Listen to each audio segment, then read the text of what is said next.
They want the black community to have a problem with the Jewish community. We need to build the bridges now, so when shit hits the fan, the bridges are already there. I see something brewing. Antisemitism is going to come from the black community. What do you think black people misunderstand about Jewish people? Hamas is the oppressed? Are you kidding me? What up, and welcome to the show. It is February, which means it is Black History Month here in North America, and I can think of no better way for being Jewish to show love to our black brothers and sisters than by welcoming one of LA's most prominent black faith leaders, who has always gone above and beyond to show love to us. He's a master pastor with a long family lineage in both the church and Los Angeles, who uses his pulpit to uplift, unite, and challenge. He has also been one of the most clarion voices standing with Israel and the Jewish people in our great moment of need, working passionately to bring the Black, Christian, and Jewish communities together in courage and love. He's straight out of Compton and straight into Jerusalem. Please welcome the blessed, best-dressed guest, Bishop Michael J. Fisher. I promise you, that is one of the best introductions I've had, period. I love to hear it. I aim for the top. You're clean. That, I try, and I knew I had to show up nice today. I had to come correct for this one. No. I didn't know if I was going to get, the double-breasted suit, Yeah, no. I only do that on Sundays and when I have to go to really important, delegation places. Okay. Yeah. So, Bishop Fisher, you and I met, I believe the first time was last spring at this Freedom Seder. Correct. That we were connected. I was connected through Van Jones. I think you were probably connected through Rabbi Yoshi and Correct. Amanda and Van. We'll get into all of those amazing people as well. And then we've also interacted at Van's Exodus dinners, and we're on the advisory board. You're clearly deeply ingrained and committed to this work, which is awesome. So before we dig into the what your work is and what you're doing, I want to get into the when, the how, the why. So let's start, as most stories of sons often do, with the father. How has your dad's work, the late Reverend W, Jerome Fisher, how did that help start you on your path, both towards your ministry and towards Black Jewish allyship?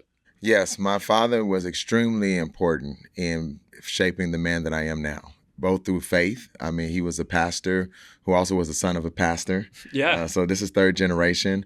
And his father built 8 churches across the country during the Jim Crow era. Wow. When that was unheard of, and finally settled in Los Angeles. And then my father leaped out from him and started his church, first Black church in the city of Compton in 1954. Amazing. With just $1 and a racist council that said, give it to them because, unfortunately, a derogatory term, they'll never last. And we just celebrated 71 years being on that corner and doing powerful work. I've learned everything about faith through watching a man of faith believe in God the way that he has. And that's why I believe in God the way that I do. Now, with the relationship that I have with the Jewish community, my father greatly shaped that. Yeah. At a young age, I was in the 5th grade, and I remember going to school one day and looking across the street to the house that was right outside the fence of the school. And there was the symbol, the Nazi symbol, that was on the garage. And I remember everyone being like, oh my God, the teachers. I had never seen it. I didn't know. I went home and I asked my mom, hey, today, someone drew a symbol on the neighbor's yard and it was a big deal. I don't know what happened. And she said, what did it look like? And so I drew it. And she paused and she brought in my dad. And my dad said, that's a horrible symbol. It's a reminder of some of the worst times in humanity. And he told me about what happened with the Holocaust and how he, during that time, was serving in World War II. He told me how he was a part of the team that went in to set free the Jews in the concentration camps in Dachau. Right. He was a medic, right? He was a medic, yes. And he remembered the smell. He remembered the horror. He remembered the bodies. And he told me, the Jewish people have gone through a lot, son. And so always treat them well. And then he took me to the scripture and he said, and our faith comes from their faith and is deeply rooted in Judaism. He said, you are their friend, they are your friend. And he said, and that's how it will be. And from that day forward, I've always been an ally to the Jewish community. I'm just curious if you feel like you can name it, but why isn't that the common story. Mm-hmm. Why aren't all Christians or all Black Christians taught your origin comes from the Jewish Bible origin? We are brothers and sisters in faith. Yeah.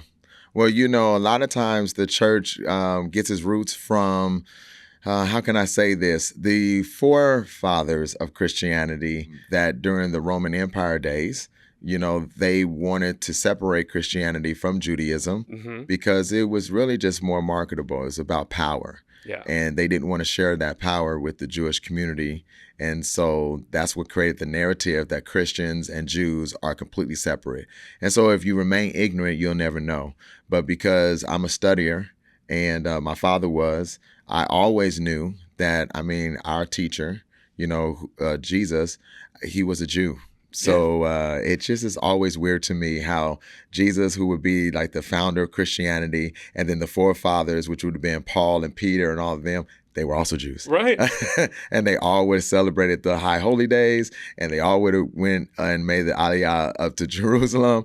And they, you know, they would all know the tradition. So everything comes from Judaism. So I just think that because a lot of people are ignorant to the true history of it, no one goes beyond the days of Constantine. And because of that, that's the reason why everyone is oblivious to the roots. Okay, so age 25, you take over the church. I mean, you're a young man and you're in a big position of leadership. Right. I don't know if this is one of the first things you do or if this happens later, but you change the name of the church from Little Zion Missionary Baptist Church to Greater Zion Church Family. Yes. So the two words that stay the same are church and Zion. What does Zion mean to you? Why is that the key thing that sticks around? Yeah, so Zion, I mean, according to our tradition, our understanding, right, is that place of wholeness, like when God is going to gather his people, you know, in his home, you know, he brings and reclaims the people of God to a sense of home, security, safety. God reigns, the people are fine, the enemies are put at rest. For the Black community, we also look to that same image to inspire us, you know, that God would bring us to a sense of safety and home and rest from our enemies. And so the Black church, oftentimes, if you see a lot of churches, they have Zion in there. Yeah. Our churches were founded during the slavery days and Jim Crow. And I feel like even in our day, in our generation, there's still a lot of marginalized communities. There's still a lot of people that are experiencing discrimination and hatred, unfortunately, why we're going to talk how we're talking and why we're doing what we're doing now.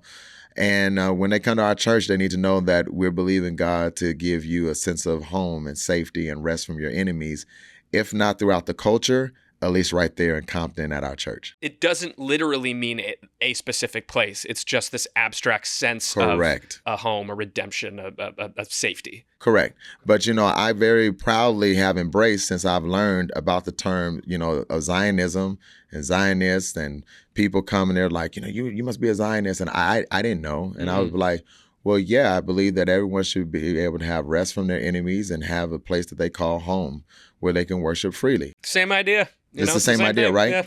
But I am a true Zionist because I do believe that the Jewish people have a right to their own nation and that they should be able to have protection from their enemies and they should be able to go and worship freely unto their God with no interruption. We appreciate that. Thank you for spelling it out. Let's talk about your connection to the Jewish community. We talked about just now, 5th grade is sort of like this key turning point moment for you. Anything that comes to your mind between that moment of your childhood, sort of up until you become the head pastor at your church? Yeah, I mean, so I go to Cal State Long Beach, and when I was 18 years old, and I went to a Black Studies class. You know, the first thing you go to when you go to a predominantly white institution is you find your own tribe, if you will. I get it. There I am introduced to Dr. Malana Karenga, who is the founder of Kwanzaa. And yeah, he actually became one of my mentors for a while. And he began to really break down this narrative of how the Jewish community helped the Black community in more ways than just working with Dr. Martin Luther King. Mm-hmm. I found out during sitting under his class that it was the Jewish community that would fund a lot of our initiatives, that was responsible for funding the NAACP, Mm-hmm. that was responsible in helping out with Black Wall Street, in the 1920s, responsible for helping establish communities in, at the time, the very racist and segregated Atlanta. Mm-hmm. And so when I found that out, that further helped me to understand this connection between our community and the Jewish community that helped to foster how it is that I'm an advocate now. That's awesome. Okay, so then what about from 2005, when you're taking over, to, let's say, 2020, the first 10, 15 years where you're the head honcho? What sort of bridge building or allyship or Jewish community connection is there then? So initially, there wasn't a lot because the crisis wasn't really there as apparent as it is. But around 2013, if anyone remembers, we started hearing and seeing a rise. And it was a very small rise, but I started hearing it in the Black community amongst the Black Hebrew Israelites, that movement. Yeah. That allegedly has been around since the 60s, but they really started having an effect in the late 2000s, early 2010s. And it started bothering me that this narrative was being pushed about the Jewish community hating people of color, that they were colonizers, and that we were the true Jews, And I was sitting there saying to myself, this just doesn't sound correct. Yeah. So I talked to a couple of my friends at the time who introduced me to a rabbi that's local, Rabbi Stewart Vogel, of at the time Temple Aliyah. It's called Hamakam now. And we sat down and we had dinner and lunch, and we was talking about just doing something for MLK. And I spoke to him then and said, Rabbi, I said, I don't know if I'm a prophet or not. I said, but I can foresee in the future that we need to start considering having a strong alliance between our communities, because I see something brewing that's going to come down the pike where anti-Semitism is going to come from the Black community for the first time like never before. It always happened in the Nation of Islam. We know that. But to be very honest, many of us never really listened to the Nation of Islam, right? But I felt like it was going to come from the common Black community. Yeah. And lo and behold, unfortunately, it started coming up in a lot of our celebrities, a lot of people that had influence over our community, the next generation. And that's when I started having moments where Rabbi Vogel and his congregation would come to my church. And we started finding unique ways to share the story, not just of how both of our people have suffered atrocities, but we began to share the story of how we both do kind of common things, both in Judaism and Christianity. Yeah. And so we started building the bridge of how we're more alike than the picture that was being painted that we were apart. I love to hear that, not just as a Jew who's like glad to hear these things are happening, but as somebody who is also really engaged in bridge building work. I love hearing that your approach is what I feel like actual bridge building is all about. Correct. Which is we need to be inviting each other into each other's spaces. Correct. We need to build the bridges now, so when the shit hits the fan, the bridges are already there. Otherwise, we have no way to show up for each other if we haven't built the path already. Correct. It's not about conversion. It's about commonality. Yeah. Yeah, and that's probably the crux of my bridge building, is that I'm not here to convert you to Christianity. Right. You're not here to prove to me that Judaism is better. But I am here to find out where we are common, because we can live there. Yeah. And I feel like that's the problem with the world, is everyone's so busy trying to prove their point instead of just saying, well, where can we coexist? So every event we have, we can coexist in the fact that people need to be fed. We can coexist in the fact that people need to have the rights, same rights as everybody else. We can coexist there. And so I asked for both communities, Compton and those that work with me in the faith, to consider crossing the aisle and working with our Jewish communities, and vice versa. Yeah, that's the key. And that was the key. It's got to be both ways. Yeah, we crossed the Red Sea of the 405 to get to you. Love that. You crossed the wilderness of the 91 to get to us. And that's where it started. And from there, articles started picking it up, the Tablet, the Journal, LA Times and others started seeing this unique thing that we were doing. At first, it was just a bunch of like food giveaways and, showing up and having Sunday services and Shabbat and that's cute. Which is amazing. That's cute. Yeah. Then George Floyd. Right. And then that's when it really started getting serious. Okay, so let's keep going. That was my next question anyway.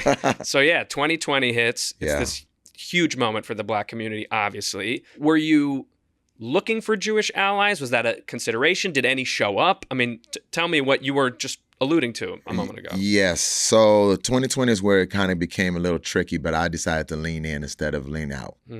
Because George Floyd happened, everyone saw it, and I think a lot of people were blown away.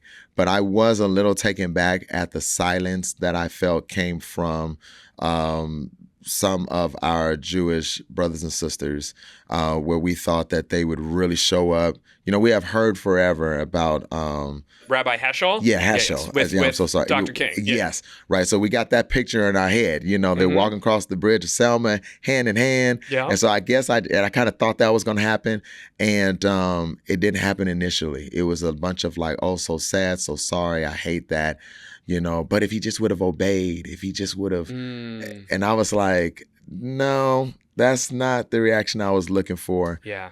The good thing was at the moment I brought it to like my fellow rabbinic brothers, like Rabbi Vogel, he immediately was like, we do need to be there. And he showed up. When we, Rabbi Yoshi, he was like, how can we be there? You tell us then. You're right. We need to be right there with you. And he showed up. We had a night of remembrance in Compton. Everything is outside because this is happening during the pandemic. Right.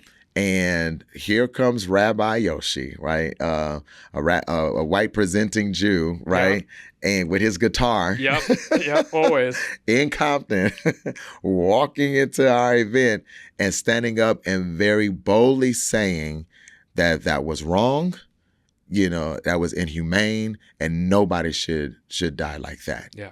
And he like ignited this fire in the city of Compton because we were all there. Wow.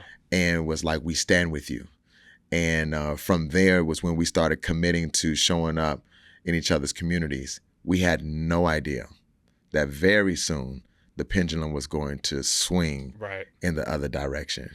First of all, we're going to talk more about him, but shout out to Rabbi Yoshi, friend of the pod, friend of people all over the place in so many walks of life. We actually talked a lot about him when I had Tiffany Haddish on the show. Yes. He's her rabbi. He's so cool. He's awesome. Cool dude and doing a lot of amazing work, obviously. Yes. Something that you just touched on that I think is really important to discuss is the notion of allyship. What I'm sort of discovering from the Black community and from the Jewish community is there's always this expectation of like, where are the allies? Mm-hmm. But there also isn't enough of, hey, here's what I need from you to be an ally. So people who want to be allies don't really know what that means. I think a lot of people think, does that mean I just have to like post on social media? Correct. Like that doesn't really seem to do it for people.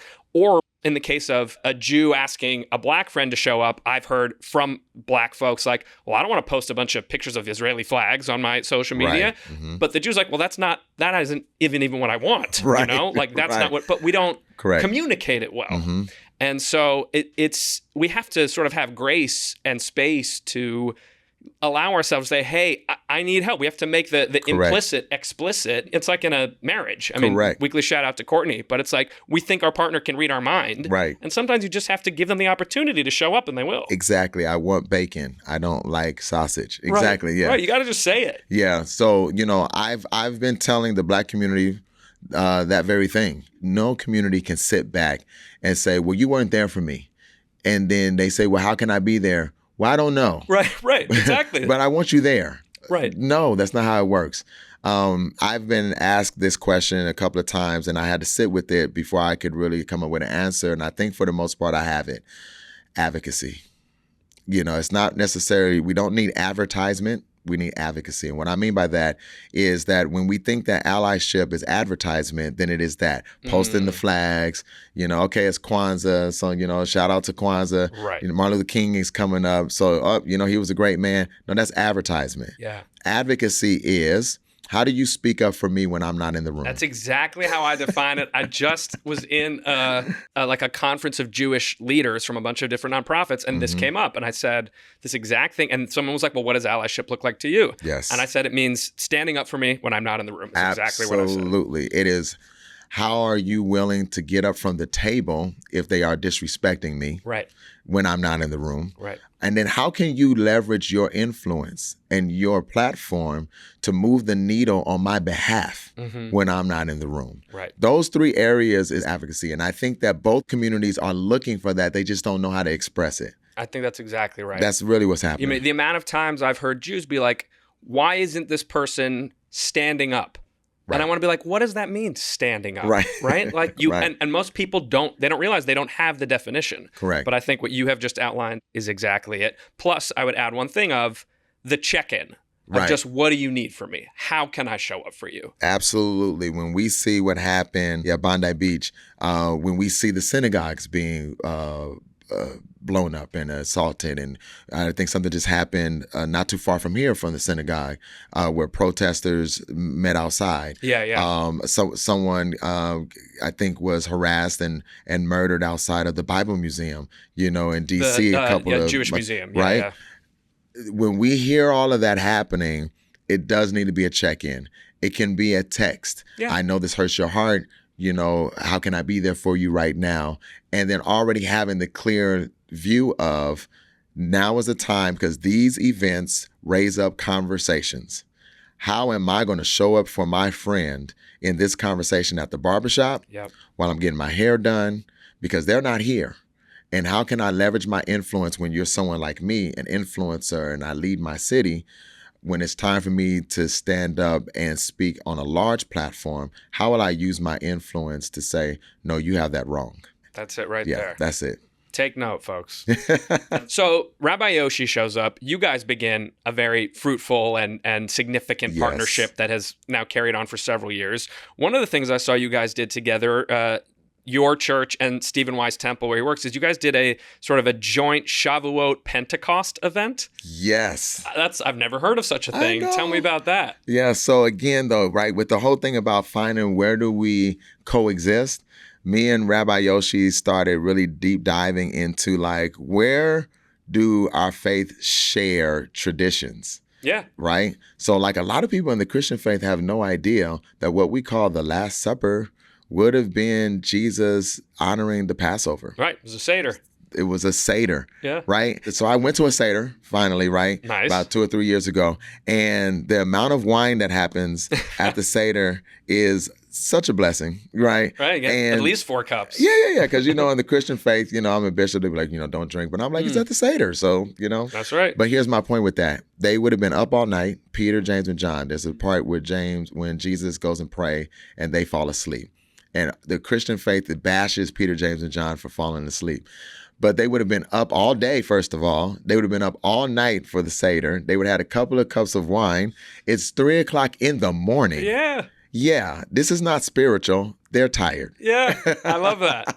Right? But you learn those things by actually experiencing other people's traditions. With that being said, we were intentional in finding moments where the Christianity forms this theological thought around this Judaism tradition. Cool. So Shavuot, which is the end of the weeks of festivals, the festival of weeks. Yep, counting the Omer, as we call Right. it, yeah. And then some traditions say, that it was on the 50th day after Moses had gone up into the mountain, he comes down with the law. Right. Right. And so the day of Pentecost, which is the number 50, is where then the Holy Spirit comes down upon the disciples. And so we show that connection there, that, we're still bound together in some way. And all the people's minds were blown. So the Jewish community was like, what? Oh my God, we thought Pentecost was something mystical. It's like, no, actually it was just a fulfillment of Shavuot in a different way. It had evolved. And then the Christians were blown away like, wait, we really got this from like when Moses came down with the law? Absolutely. That's amazing. It's just, layered on top of each other. Absolutely. That's really cool. Yes. That was 2022 when you did that. Yes. Let's get to 2023. October 7th happens. Yes. Really, we can divide it into two parts, the event itself and then the way the West reacted to the event over the past couple of years. So let's start with the event itself. When did you become aware of what was going down on October 7th, and how did you react? I was in the airport, and I'm looking up at CNN, and I'm like, wait, what's going on? What's happening? No. And so the whole airport is glued. I immediately am even deeper pulled in because at the time, some of my friends were with a dear mutual friend of ours, Bishop Robert Stearns, on a trip, and I knew they were there. Wow. And so I'm immediately texting, are you okay? What's going on? No one's texting back, and like that fear, like hit me. I almost get emotional thinking about it. Like you can't do anything, and you're like, this is happening now in our lifetime. This is stuff we read about. No, this can't be happening at this moment. And I was devastated. And I immediately started reaching out to like Rabbi Yoshi and everybody, like, how can we be there? What do I need to do? I felt as big of an influence that I have, I just felt so helpless. And then something interesting happened, because after that, the reaction disturbed me. Say more about that. Yeah, because I thought while a lot of people were going to say, as we normally was doing, pray for Israel, because people would be like, pray for Sydney, pray for this, pray for that. Yeah. Instead, it was good. That's what they get. It's only so long before, the oppressed are going to get tired. And I'm like, whoa, wait, no, wait, hold on. And this was coming from like Black Lives Matter and, people that I knew and, common colleagues and preachers and clergy. And I was like, oh no, I know we're not swinging it this way. The oppressed, Hamas is the oppressed? Are you kidding me? I was like, this is not about policy here. This is about terrorism and the fact that we who have experienced over 40 to 100, 200 years of terror in our own, in our own way, how would we ever align ourselves with this form of terrorism, this act of terrorism that we're seeing, and call it righteous? And it made me very angry. And I immediately took to social media, which was my tool. At 30-some thousand followers, y'all gonna hear me.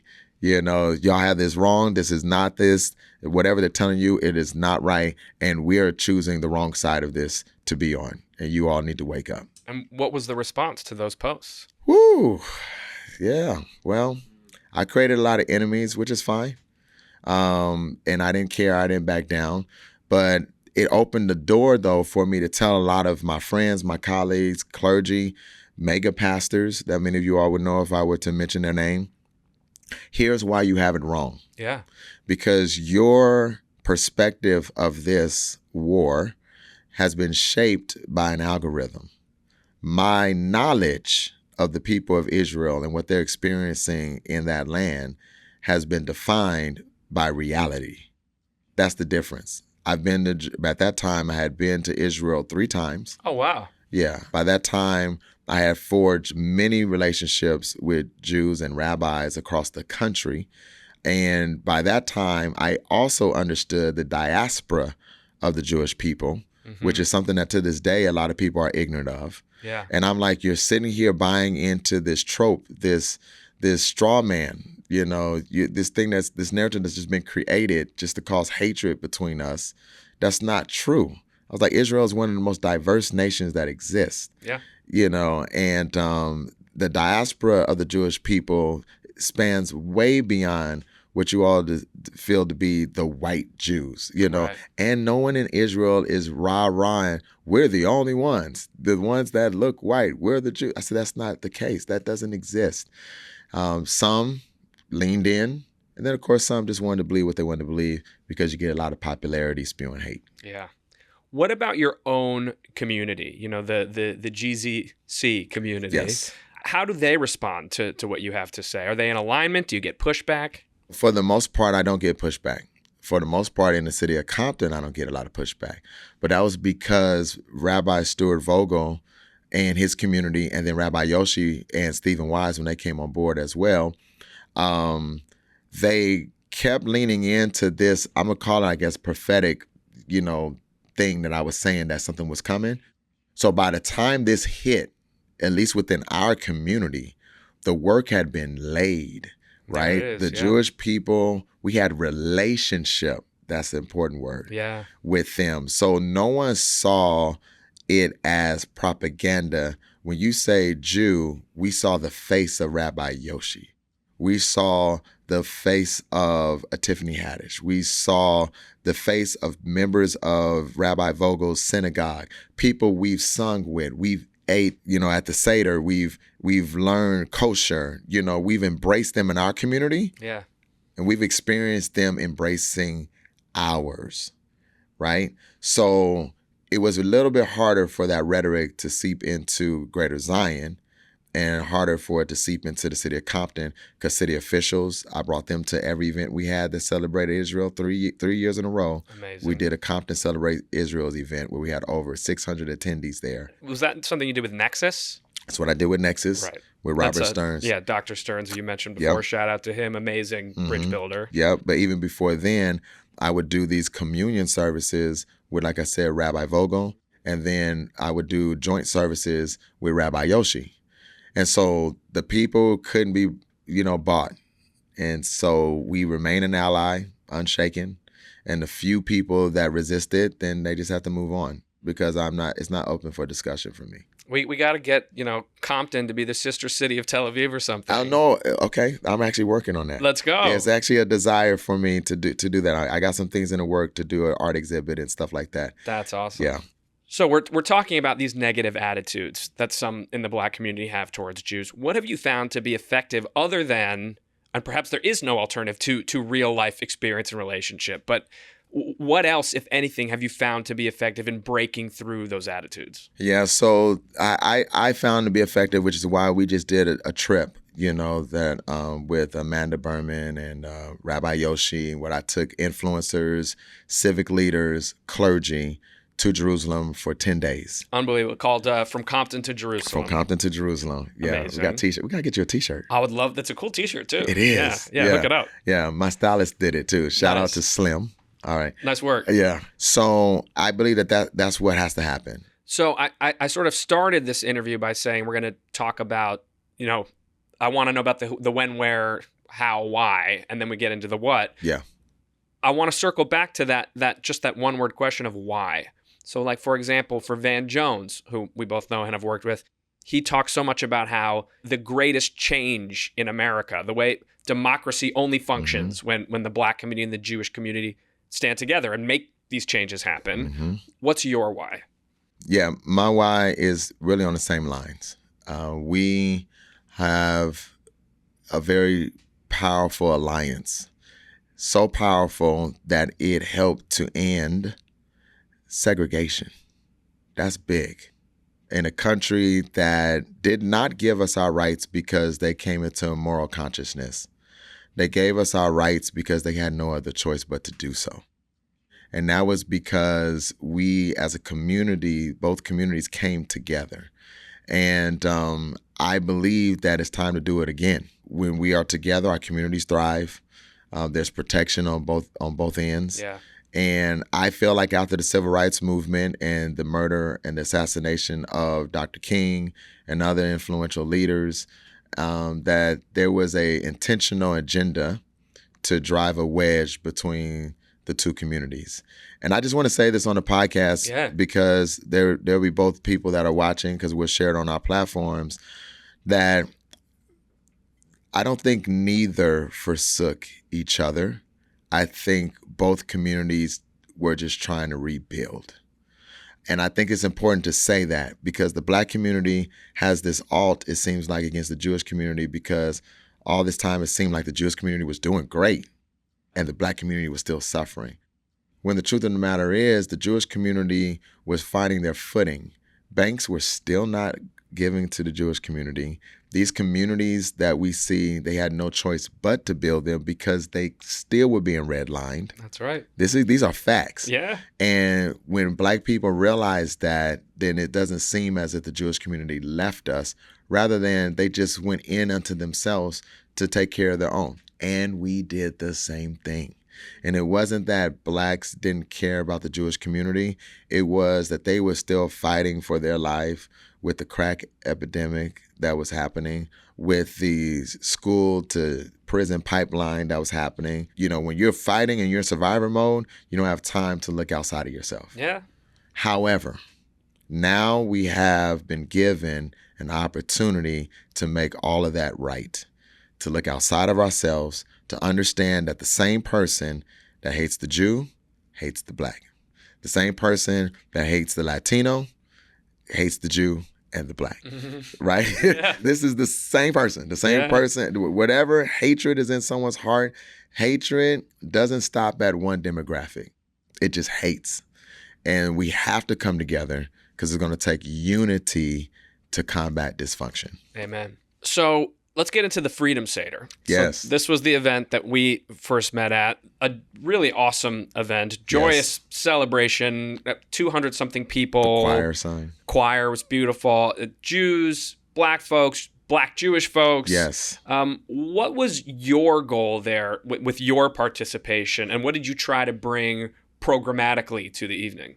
Again, I mean, the thing that I've been doing over the last, 10 or 12 years is coming into these spaces and showing where we, have shared experiences. Bringing the choir, is resemblant. A lot of the black young people that were there had no idea, that we sing, we dance. Yeah, and the Jewish people do as well. They also celebrate. We were very big on, we don't want to tell people how to feel. We want them to have conversations with one another and be reminded that this is not just a Jew. This is my brother. This is not just a black. This is my sister. You see? Yeah. And that happens through conversation. Because only through conversation, when you understand that person experiences grief like you do, right? That person experiences struggle like you do, that you're reminded that they are human first, and I have to care for this human, no matter what I feel about the politics around our ethnicity. So that's what I wanted to make sure we drove home with that. And I wanted to teach my young people. If you remember, I brought a lot of young people. Yeah. Because I want to shape their minds, because they're in college and they're in the thick of all of this anti-Semitic rhetoric that's going on. So. And then as sort of a follow-up to that, there was the Freedom Seder Hope Tour, right, as they called it.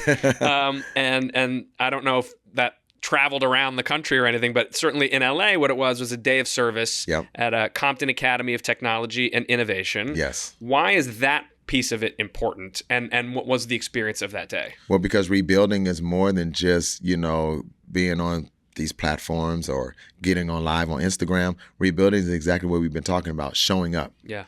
And putting your foot to the ground. It was about the Jewish community coming into Compton. We went into the Jewish community for the Seder. Now it was time for the Jewish community to come into Compton, and not just to, have another service, but to actually be of a service, because that's also how you rebuild. How you show up for somebody that needs help speaks louder than a grandiose speech you can give. And seeing the Jewish community show up at a predominantly black and brown school, repainting it, cleaning it out, tearing down the old stuff, getting rid of things that they didn't have the money to get rid of, was a shot in the arm. I mean, I remember the principal being really impressed by it, the school board being impressed by it. They kept being like, huh? What? Who? And what do we have to pay? Nothing. And so that was the beginning of that. Will there be more of that stuff? Absolutely. We have another Seder coming up. And after that, we want to identify an area of need amongst the Jewish community, because we have to tear down these stereotypes. Yeah. Because for some reason, people think that the Jewish community don't need anything. Right. Well, I think that's fair. To be fair, I give a little bit of grace to that, because sort of as you alluded to earlier, the Jews kind of have been okay for a minute, and we're not used to being this not okay. We haven't been this not okay in a number of decades, and we're not good at asking for help because it's not a muscle that we've had to use. And I think it's fair to say, the black community is not used to Jews saying, can you guys come help us? Correct. Right. But going back to that humanity piece, right, every community has their weak links. And how can we be a strength to that? It may not look the same as when the Jewish community shows up to our community, but how can we show up and support? I just wanted to give you a shout out for something. So we were on a phone call for the Exodus Advisory Board with Van and some of these other awesome folks. And you quoted just a little bit of scripture that I have since repeated and used multiple times in multiple venues, something that I found to be just like a really healthy and grounding reminder that like gives me hope and makes me feel good. It was something having to do with, if you recall, Genesis, the Genesis story at the beginning. Yes. So I want to give you the opportunity just to say it again, if you would, and share it with everybody watching this. Yeah, it gives me a lot of inspiration. And that's what I live by. It wasn't a speech. Like, I had to find something, as I'm watching people being drugged through the streets and, murdered in real time, and the justice system not working for us. And then I'm watching what's happening amongst the Jewish people, and then people being disappeared and snatched off the streets. I'm like, God, you got to make this make sense to me. Yeah. In our tradition in theological seminary, we are taught this principle of the law of first mention. And this law of first mention says in the Bible, it's this weird thing that where you meet the character in the Bible, that usually encompasses who they are all throughout the scripture. So we meet God in Genesis chapter 1, right, in the beginning, and it makes it a point to say, the earth was without form. But really the Hebrew word for there means that it was in chaos, right? Tohu vavohu. Yes, right? And so it's in chaos. And we meet God saying, let there be light. And light literally is the scatterness of darkness, right? It is the control of the void. We meet our God, right? Very matter-of-factly walking into chaos and being like, yeah, you go over here and you go over there. And the mountain's here and the river's here. Like, he's putting this beautiful order to something that seems so destructive. From there is what I believe that God uses chaotic times and moments to show his greatest strength and his power. And so while it may seem dark right now to us, and it may seem chaotic to us right now, the same God that said, let there be light at the beginning is the same God that would say, let there be light in 2026.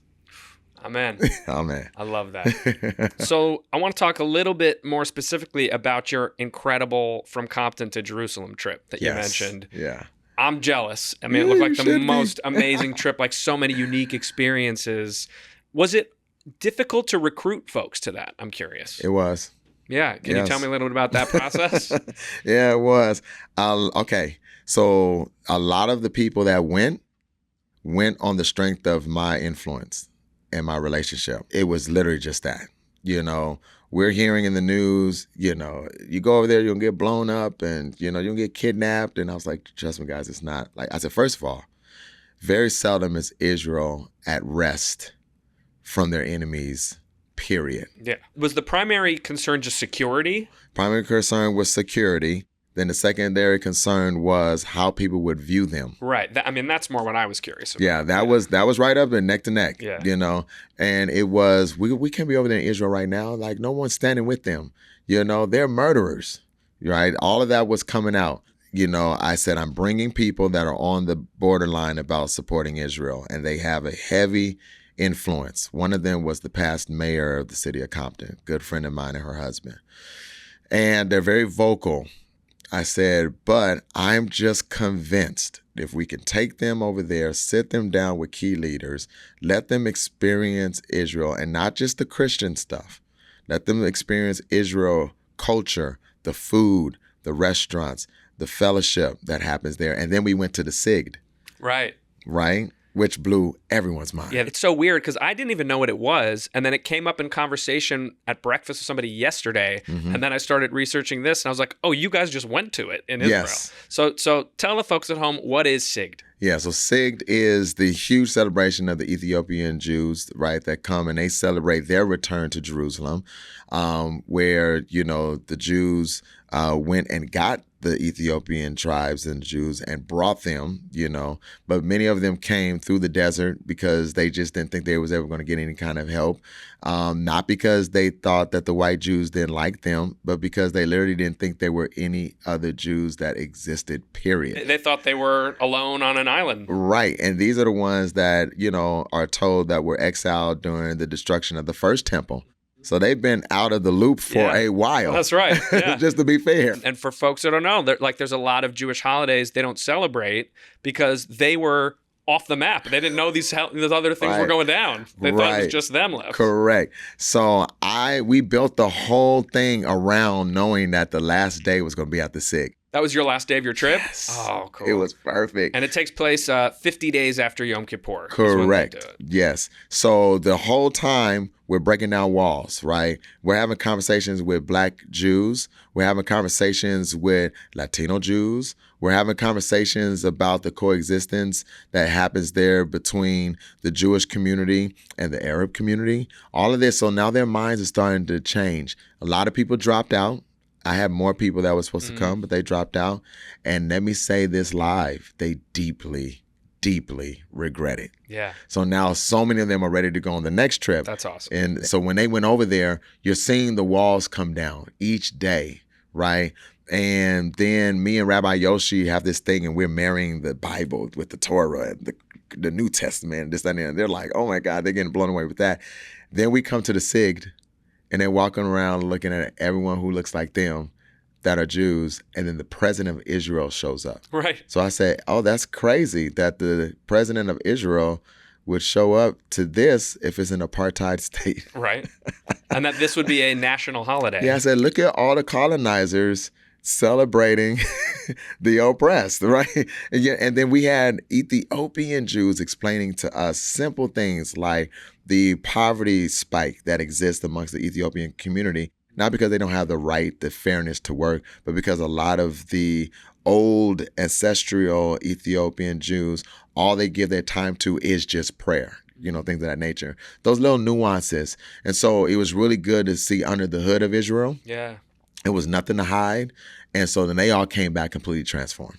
Wow. Completely changed. Now their narrative is like, y'all don't know what you're talking about. And I'm sitting back like, okay, we did it. Now we just got to do it again. That's amazing. Yeah. The issue and just sort of the fact of the matter is these sorts of things are difficult to scale, right? Correct. I mean, you can really only affect 22 people at a time. Correct. Unless, we start, and this is something that would love to see, but there's got to be birthright for non-Jews. We got to just start bussing people over there. I mean, Right. We just got to fly them by the plane load. But when it's led by those who are advocates for diversity, and you can see the diversity in Israel, and we're not just going to key spots that just paint one narrative, right? But we're seeing the whole gamut, of Israel. I think that's when we'll see the needle move, at least within our community. So I hope that we'll see the Nick Cannons and them. My aspirations are quite big. That's awesome. I would love to take them on these trips and let them spend 10 days, over there and come back, and at the very least, struggle with their perception. Yeah, I'll take it. Yeah. You can't move everybody from one side of the board all the way to the other. You just Correct. move them one space up, and Correct. that's a win. Correct. Anything that you learned that was new or that surprised you this time around? But I didn't know nothing about the diaspora of the Jewish people before that trip. What do you mean? To be honest, I just thought it was just white Jews. I just thought all Right. Jews were just white. Then they even corrected us. They was like, stop calling us white. Right. I was like, okay, that's fair. Yeah. Right? They was like, yeah, no. They was like, okay, maybe we can pass for being white. They was like, but we're Jews. Then they told the whole story about Poland and, and the Ashkenazi and all that, right? And it really opened my eyes to the diaspora. When I found out there were Asian Jews, when I found out that they were Latin Jews, Indian Jews, I was everybody. like, no. They was like, yes. And so, yeah, that trip, it blew my mind. Oh, that's amazing. Yeah. How much exposure had there been for your group to just not even Ethiopia, I'm talking in America, like the concept of a Black Jew or Black Jewish community? Not at all, man. Yeah. I know April Powers went with you April guys, right? Powers Shout out to came. April, another great friend of the pod. We love April. And so she came, And she kept like knitting together, right, her experience as being a Jew and a Black person. Right. You know, and being able to speak to things that maybe a white presenting Jew could not speak to. Sure. That we had to be like, oh, that's the sis. Yeah. That's why I think she's so effective in her work, right? I mean, she goes into spaces that have their sort of walls up, but you can't deny her. No. She's a woman, she's Black, she's Jewish, she has Latino family members. Exactly. She's got it all. So you have to listen. Exactly. So we're sitting here like, oh, okay, go ahead, sis. Say, as we would say, talk your talk. Yeah. Up until then, no one knew. At the most, people knew that there were Black people who converted to Judaism. Mm-hmm. That's usually the narrative we've been told, versus someone that's like, no, I'm a Black Jew, Yeah. And so just as much as I'm a Black woman, I'm a Jewish woman. And I experienced both racism and anti-Semitism. Yeah. And that was an eye-opener all by itself. And to see a Jewish person that can identify with gumbo and goulash and chitlins and was really, really, really good, eye-opening. And that's what immediately brought the wall down. Right. If you heard that sound, that means we just finished shooting our 5 deep questions. It was all about Black and Jewish relationships, understandings, misunderstandings, the music industry. Really deep, insightful conversation. If you want to catch it, you need to sign up for the Kehillah, our subscriber-only community, which I hope you will do. You get all kinds of goodies, these amazing questions, bonus content, FaceTime with me. You can sign up at beingjewishpodcast.com/community. All right, Bishop, we're getting towards the end here. Something I wanted to ask you about. You're definitely the swaggiest clergyman that I've ever met. Thank you. Oh yeah, the backup dancers, like gorgeous double-breasted suits, social media, pics and videos. What is that about for you, and how does that help you connect to your community? I believe that God uses every bit of who we are, right? And so all because I'm clergy, all because I'm a pastor, I'm a bishop, doesn't mean I have to be stale and boring. Yeah. To put it in the Old Testament fashion, Solomon prays one of the most powerful prayers. Give me the wisdom to know how to go in and out amongst your people.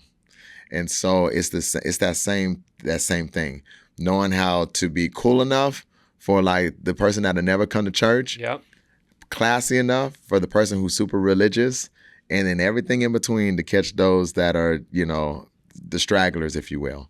Love that. What's interesting is it's tricky. Like I'm listening to what you're saying, I'm taking it and I'm thinking like, well, what would this look like for a rabbi, let's say? And what's tricky is we're sort of caught in the middle. That if a rabbi came dressed to the nines, looking good, got his Mercedes, people be like, see, there's that rich Jew that only cares about money. Oh, yeah. We get punched up and we get punched down.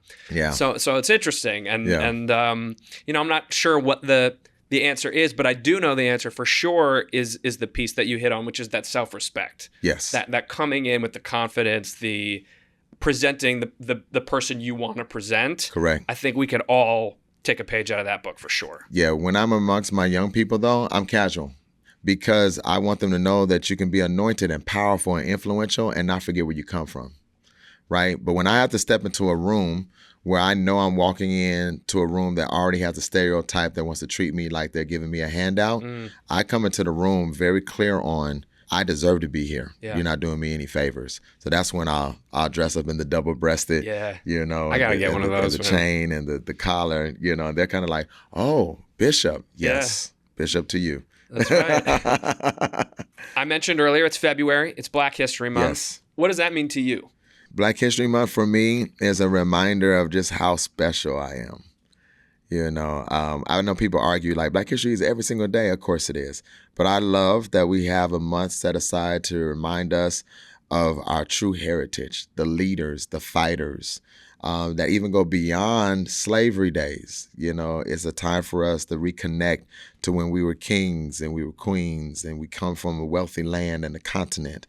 The inventors, how witty we are, the talent, the music, the contributions we have given to this country for this country to stand proudly and call themselves Americans.